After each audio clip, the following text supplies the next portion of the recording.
Ace1, we have hopeful expectations as Elsie, Sephra, Timi all go. Very standard bands so far. These are the top picks, or the top selections here for the bands lots of the time. Obviously, getting rid of the Sephra and Timi really points to Pain wanting to get rid of that immortal composition with the Xenial, Timi, and Sephra making it so hard to kill the opponent. The Nacroth comes through as a ban as well into Fran. That's a little bit curious because I would have thought that they really wanted the Nacroth over for Angra. The final ban's the Mirage, definitely one of Angra's favorites. Richter will come through instead. That's been so powerful on ZRK. Exactly, and he brings it out once more here. And because the Burad and the Nacroth are banned out, looks like we're heading towards a different jungler, which could be the Wonder Woman. They were hovering their Batman for a while. That would have been really fun, actually, if they've got Wonder Woman and Batman. They could run the Wonder Woman sideline, Batman in jungle, and there's almost nothing left for Angra to run melee jungle. I have a bit of a question here for you, TJ, a riddle. If Angra's 1v9 and Fran is 1v9, who wins? I'm not good at math. Thane will come through alongside Liliana here. The Thane operating as the roaming support, almost unkillable. Liliana will be a lot of mid lane damage opposing that. This would be an interesting lock-in. There's the ranged jungle we were predicting would come out from Fran, and Annette is right now possibly the best support. Especially with those low cooldowns coming out from Violet, constantly providing those tactical fires. I would really like this if they go for the double ADC here, the double marksman at least. Angra does not like range in jungle. He's going to get that Ryoma every single time. Well, Angra played as Violet and Ryoma yesterday. And he didn't like him. He knew the Ryoma, he played well on the Ryoma, he did not enjoy his time on the Violet. Ebuddy, though, will get his Raz by the looks of things, and he really does like that. I think coming out of this draft, I do really like Ace1s. Well, it looks pretty solid here. Obviously, they have that big force in the front from Yabana to prevent the dive coming out from Pain. And that's going to be very important since they didn't really hold very well against aggression. No, they definitely struggled against the aggression in the past. And that's what Pain Gaming are going to want to bring to bear. But the Yabana, the Annette, that's a double combo to stall it up. Exactly. So they have the CC from there. They actually have CC from the entire team. CC obviously being crowd control, the control effects, the stuns, the slows that you have, and they have it in spades. The only person who doesn't have it is Violet, and she's going to be dealing damage from the back. I want to go ahead and throw out some red flags, though. ZRK getting to play his Richter, Angra getting to play his Ryoma. Those are two specialists getting characters they love. Yeah, that's going to be very hard to deal with. And by the way, that was the duo that undid Geo yesterday. So if they can undo Geo, then it's likely they can undo Ace1 as well. Yeah, I think that's a fair assessment. And I had a core, remember? I said you needed your mid, your side, and your jungle to work well for Pain Gaming to succeed. All three of those players got the characters they like to play, with that Liliana coming through alongside the Richter and the Ryoma. But let's remember that Pain lost a game yesterday. That wasn't a 2-0 that they got over Geo. It was a 1-all game, and the first game, I think, was Geo's. Yes, it was. It was a very back and forth game, about as back and forth as you can possibly go. It was our longest game of the season so far as well. Yeah, it was hard to take a lot from that since it was just so... Well, it's crazy to put in one word. We've had some discussions about this, and actually we were saying, both of us, that we kind of favored Pain Gaming in that. We thought they came out of that series looking better than Geo, because even though they lost that first game, they lost it so narrowly when they were so out of it in the early game. They fought that back. It depends on what you mean by the early game. They were behind, and then they were way ahead, and then they were behind again. The early game is the bit before the mid game. Right, okay. Thanks for your help, Matt. Right, that's what I'm here for. It was anyway, that game was just seesawing back and forth. It's hard to tell. We'll go to game. We'll go to Antares Battlefield. We'll go with Pain Gaming and their 1-all record in the season so far, and Ace1, who really need to get off the bottom of the table. This is the early game, fun fact. Right. Riser opening this up. Oh, handcuffs. Yeah, right off the bat, a fair amount of conflict. as Maxine chases down the rest of the team. Ace! Tail Dun will be in trouble as Ace continue to press forward. They want this fight. They want Mana Freeze pushed all the way back out off of the first Might Golem of the game. They can't steal it yet because it's reset. Now ZRK's threatening them, and Ace might have overextended as ZRK gets a massive jungle strike in. That was a lot of invade, a lot of pressure, and nothing gained for it. We know we're in Latam when all 10 players of the game are on the same screen here, and nothing gained out of that failed invade there from Ace from either side. And now Pain Gaming want their own crack at it. Be a little bit late to steal that buff away, but they'll keep pressing. So the issue TJ have, even though this is working out for Pain, is that they did an expert job of leashing away the monster, the golem, but the leash doesn't really matter unless you get worked on the rest of the map. And if you look at Maxide, he took the wave up top, which means that they have the gold lead. Yeah, and Maxide's even getting a little bit cheeky, pressing in against ZRK. Ace definitely coming out of the gate here strong. They want a statement. Yeah, very aggressive, invading into that jungle, and they get out without anything lost there. But again, these teams, I really wish they would focus a little bit more on macro. They're losing so much in the side lanes. Ace, after a hard loss to Nova, certainly had a while to reflect on that. And it does look like they're doing much better in the side lanes here, as already ZRK's losing his lane into the Yabeneth. Right, Yabeneth, obviously, one of the strongest parts about him is he can just heal up in those bushes. That's helping him quite a lot here. Side lane, Violet coming out. Freezer misses on that charge there, trying to get Echo in. Side lane Violet coming out, alongside the Wonder Woman put in jungle.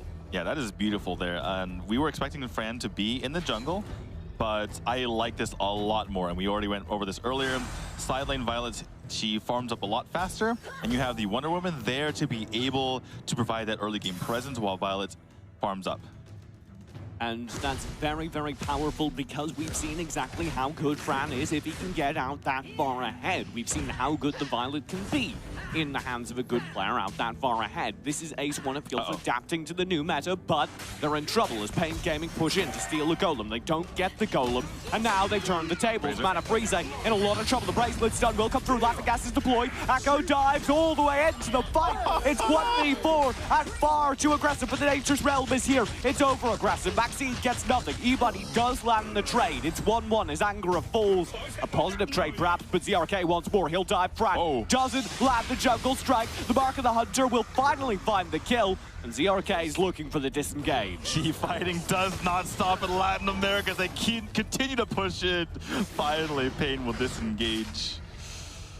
Oh my goodness, that fight started with Freezer and his passive there, TJ. I don't know if this is okay for the cast, but I call him Big Butt Thade because he's so hard to take down. No, it's not okay on a personal level. I'm sorry. Pain Gaming will go for this Abyssal Dragon. They want to be able to build out the gold lead, and they will get it. In any case, he took on the entire team and did not fall. Because of that passive provides him 20% damage resistance and healing once he gets low over 4 seconds. And that means that you should never focus down a Thane. Thane is just so terrifying because of that extra regen. Better than maybe anyone other than Yabeneth. Right, he's so hard to take down in that particular situation, except for the Nature's Realm, like you mentioned. And that's what makes him so good at just being in that front line. You don't even want to deal with him. Pain Gaming continuing to push forward, though, bullying Ace out of their jungle. Maxide, who tries to get through the flank, needs to now spend the Nature's Realm to do exactly that, staying alive in the middle of the fight, but he's done that. Hurricane Ball as well, splits up the Pain attack. They've got Angra. Fran's going to come in as quick as he can, and no response for Pain Gaming as they're finally punished on the push. Well, punished. Are they punished, though? 4v5. Look at the bottom lane there. Joker getting a tower. I think that's worth it. Maxide may go down as well. ZRK's narrowly not able to get it.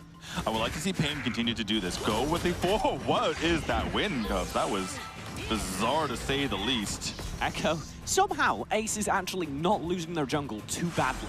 Like, Pain have been living in it, but Echo just somehow keeps cheekily stealing away the golems that are being taken. It helps when you can somehow win cups everything on the map. I'm not really sure how Mithy was able to do that. But again, I like what Pain Gaming is doing. Send a few members in, scare them away, and then take the waves and start taking towers. If you can force 3v4s in which you can disengage, that means you're getting advantages on the other side of the map. I am very perplexed by the fact that Echo is still doing really well in farm. I don't know how that's happening. Well, she's trying to pick up as much as she can, using that Lasso of Truth to her advantage. But like you're... Oh, never mind. Max D, a little bit of trouble. Ryzer will come through. They don't have the damage here, but Angra will continue to whittle away. The Nature's Realm is spent, but he doesn't have the life steal. And Daledon is there. Ace, though, they're playing smart. They take advantage of that to focus down the Abyssal Dragon. ZRK is in the area. Should he have the timing? I'm sure he's making the call to the rest of his team. They react by split pushing. A little bit late. ZRK is very late. Perhaps some internet issues on his end. Perhaps he wasn't taking quite good enough look at the health of the Abyssal Dragon. Kind of hard to see from that bush. Lag time to his eyes. To the retinas. Took time for the light to go back. ZRK, though, still fighting 1v3. Not sure about this ZRK. Well, Lasso of Truth pulls him back in, says, get over here. Home out of Frieze arrives, says you're fine. ZRK will now back up and even considers going back in for a second helping. They've got the flank for Angra. Oh! Fran's gone! Angra, how dare you! Mithy finds a two-man win cups, but that's insane. Smacked down by the Wailing Blade there. He gets taken out, and Angra shows him what it feels like to get taken out by the Naginata. Fran has been so focused down. He's currently 0-3-1 and only at about 3k gold. This has been devastating for the split lane focus. Yeah, this is terrible. And we talked about it being a good decision to put him there, but not if you can't get your farm. Yeah, I'd be feeling quite angry. I tried. There's something there. I'll workshop it. Angra pushed back. Oh my goodness. Wow. We'll just turn the tables. Lassoed in by Echo. Not caught out. Echo goes for the chase. Angra spends the punish for the slow. That was so good. He spent the punish for the slow. The frostbite allows him to escape. Echo can't find the kill. Now Maxine and him are trying to duel, and they will be shut down. Angra has 0 health, and he's still fighting E-Buddy on the res. What is going on, Angra? You have no health. He doesn't care. He's got E-Buddy. What is this? You're just chasing a Raz who can throw literal fireballs at you, and he's like, no, I have a long sword. Eat this. It's a very stretchy sword. Kind of defies physics in a way, but it's okay. He's Japanese. They know technology. Really? Yeah. Okay. I have no choice but to trust you as someone with infinitely superior knowledge of Japan. Mana Frieze. Well, passive is called Naginata Jutsu, okay? I mean, just way the longsword. Just gotta learn it. And I think he has. The RK out in the side lane is trying to undo some of the control being earned back by Ace. Ace, though, are definitely in the back foot here as that Abyssal Dragons take away. They have controlled their jungle for the first time in this game, really, but only because Pain Gaming have stopped focusing it to press elsewhere. Right, and they have picked up that goal lead. It's worthwhile in the middle of a Latam game, TJ, to get away from the fighting for a moment and try to take account of what's actually happened. Look at the kill score, 9-4. Look at the gold score, about 4,000 lead here. Exhale, Pain is winning. Mithy, Hurricane Balls to safety. Oh my god, you can't keep landing those. Echo will go in. Nice use of the duo, but Sword and Shield not enough to carry him through, not even after the lasso, and he can't chase the blows. Angra, don't you dare. Don't you dare! E-Buddy barely survives. He'll get to safety. Now Angra is in trouble. The bracelet's done her there, but Echo cannot find the kill. He'll try and retreat past through Maxine, but Echo's gone. Angra actually diving back in despite his low HP in order to finish off the kill. He'll now chase Fran, the Violet. That's right, he doesn't care. Then neither does Pain. Angra going in with the Spectral Iron. What is happening? Stop! Finish off! He keeps chasing. E-Buddy forced to flee behind the high ground. Pain, their members are just insane. ZRK, Angra, they're just outplaying them. Everywhere they go, they're such a terror. The confidence with which Angra is playing aggro right now is insane. With 0 health. Yeah. It's like, it's fine. And I remember why I loved Angra's sideline play, by the way. It's all coming back to me. It's like, I have some health, okay? I know you can't see any green, but that's okay. We're gonna be okay. His enemies are seeing only red. Ace, still in a lot of trouble. They do still have all their high grounds, and that means the game isn't over, but that gold lead is significant. Maybe not for long, though. Angra is just so aggro. 1v4, it does not matter. Yeah, constant pressure, and now that Pain Gaming have the complete jungle control, they'll look to turn that round for an enraged Abyssal Dragon, and that should be the game. Right, 3 members zoning out here, or at least showing themselves on the map, which means that looks like Joker and Angra can take this out. Do exactly that. The Abyssal picked up. Is that Pain's game? I would say so, if only just because, you know, they've played this very well. They've shown the ability to close out games yesterday. Okay, let's recap then. Considering that Pain probably have a significant lead here, what went wrong? How did they develop that? Because it all moved quick. Well, I would just take a look at Franz Gidier.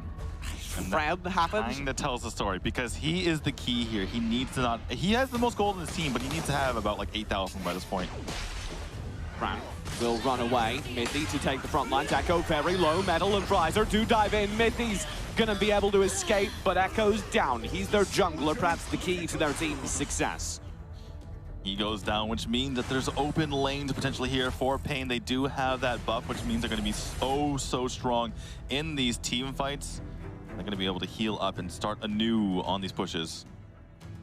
Chance to reset as the Dark Slayer is going to be focused on by Pain Gaming. Pain Gaming, I'm getting flashbacks to that one Pain Gaming game yesterday where we should have ended the game for like 5-10 minutes. Well, the good news is that was Geo struggling to finish it up. So you're saying Pain suffered none of the same problems, and this is a simply careful end to the game, not a sloppy. Right. Hopefully they don't dawdle around with this Dark Slayer buff and actually try to finish the game. What I liked yesterday was they went onto the towers. Even though they lost heroes, they got the towers, and that allowed them to finish the game off. Fryzer will chase Maxine, scoop him out from underneath the tower. Beautiful. Angra finally gets scared back, but the tower will fall during that time. And Angra was simply regrouping, waiting for the opportunity to do big damage. Dive in with the pinwheel. He's got one in a 1v4 underneath. There will be the Dark Blessing forced. Angra is very low, but he's gotten to safety with the flicker. Maxine chases, ending Angra for the first time, but the high ground is full. Maxine says, even though I'm the support, I'll take this into my own hands. He's done watching his carries die. Now he needs to try and turn more, though, and he's in a lot of trouble as DRK cleans up the fight. The Drake has arrived, and the core is gone. Pain Gaming take Ace1 down in game number 1. Pain Gaming shows the rest of Latin America how to finish off a game. You go in, you go without fear, and Angra says, we're going to take this. Should you always try and end a game by going in without fear? I thought yesterday you were like, oh, they rushed in and they blew it. They should have knocked everything down and been a bit safer and secured the win. Well, Geo showed how to not finish the game, unfortunately for them. Pain shows that, you know, even if you lose heroes, as long as you get towers, it's okay. Well, it's Pain taking the first game of this best of 2 over Ace1, and this is pretty terrifying stuff for Ace1 now. Team with good players on it, a team we've known under a different name before, a team who should not be getting whitewashed. Certainly, you know, they didn't come into through the qualifiers as the best team out of the region, top 6 from Vale series.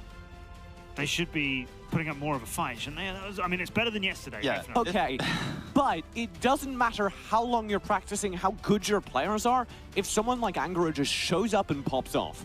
Because Angra just took over that game. That was insane. I feel like this theme has been repeated today. You know, they're not getting victories, but they're getting moral victories. Like, Ace1 played better than they did yesterday. That was a better game, yeah. Right, they played better, but they're still losing. It's better, perhaps it'll eventually lead to victories, but just like Cream EU, just like Cream Latam, it's not looking good so far. Yeah, I think we made the mistake kind of during the pre-game of talking so much about Ace and their potential path to growth. We didn't realize that Pain Gaming hadn't even hit their final form. They evolved as well, and they come in here with it looks like a revamped approach to the game because they're putting so much more emphasis on leading the way with that melee. Right, and Yoma is one of those hybrid characters that he is considered melee because he has a sword that he doesn't necessarily throw, but it has insane range with the Wailing Blade, with the Naginata Jutsu, with the Spectral Ire, even with, what's the last one? I forgot the flip. Anyway, the point is, Pinwheel, that's the one. He has so much range, and that allows him to hit from so far away. And that just allows them to engage on these fights like he did in this one against Fran. And unfortunately, this is our first loss for the ADC sideline because Fran bungled it. Oh Yeah. God, it's over. The ADC meta's done. Welcome the Ryoma meta. This is going to happen every game, every day. So the meta is still being established, is what we can establish here. Ryoma, though, I mean, Angra was not Ryoma yesterday, and in that game was the game that they turned it around against Geo, so he is making a difference here. What happens here was a hard focus on the ADC meta. No, the ADC meta isn't over, but this is the first time I've seen someone deliberately target the ADC meta and win. They said, okay, we need to stop Fran from getting farm, and Angra spent the entire video game playing one lane, down in the bottom lane, and it worked so well. Yeah, Violet was shut down here. And if you're going to pick three... Look right now, we're at 9 minutes into the game, and Violet has 2 assists. Right. And if you're going to pick 3 heroes to shut down a back lane damage dealer, it's going to be Ryoma, it's going to be Victor, and it's going to be the Joker who can burst down from far away. The new player, Deldun, certainly had a good game as well. You can see him here and there just popping through the back of the fights and landing some great burst. I love how Deldun just goes straight for the Muramasa. He's like, I'm just going to go straight for these tanks here and bring them down because I've already dealt with the Violet. So yeah, the end was nigh at this point for Ace1 with a lot to do now, and they come back again against Pain Gaming. Yesterday, we can excuse what happened. Disconnects, that ruins anybody's day. Here though, 17-5 is how they lose that one to Pain. Look at the side, look at the damage on the side of Ace. It's not good when it's all even like that. But I'd like to flip that on you and say, look at the damage on Pain Gaming. It is pretty good that that's all even like that. Because they didn't have anyone they were trying to power farm. They didn't have an ADC that needed to be extra farmed. They didn't have a mid lane that needed to carry the game. They had a core that needed to step up, and if you look at that core, Metal, Angra, and ZRK, it is ZRK who's maybe dropping the ball a bit, but everyone else is leading the way on the team by a tiny amount of damage as it's split evenly between them. Right, and let's just clarify this. So on the side of Pain, their composition works in a way where everyone gets in and deals damage. So them being even is fine. On the side of Ace, they specifically needed to farm up Violet and then Raz. And that did not happen. And in particular, the fact that Maxide walks away with this stat line is particularly worrying. Only 17% of the, or actually, sorry, let me rephrase. A grand total of 70% of the team's damage done by him is bad. He shouldn't be doing that much as a Bennett. And only 30% of the team's damage taken. Right, because everyone else is just dying. Unfortunately, Maxide, he actually was in a position to bait out the opposing team in a couple of spots. He was fighting 1v3, 1v4, fighting with that Nature's Realm, making sure he stayed alive. Unfortunately, there was neither a rotate over in order to punish that, nor was there a push on the other side of the map. And something needs to happen if Maxide is stalling the entire team out. Yeah, I'm liking what I see across the board from all of Pain there, to be honest with you. 10 assists for Thane. 6, 3, and 4. Yeah. Defining Angra's playstyle. Yeah, he's leading in kills. He's also dying a fair bit. But yeah. Do you see the risks he was taking? It was insane.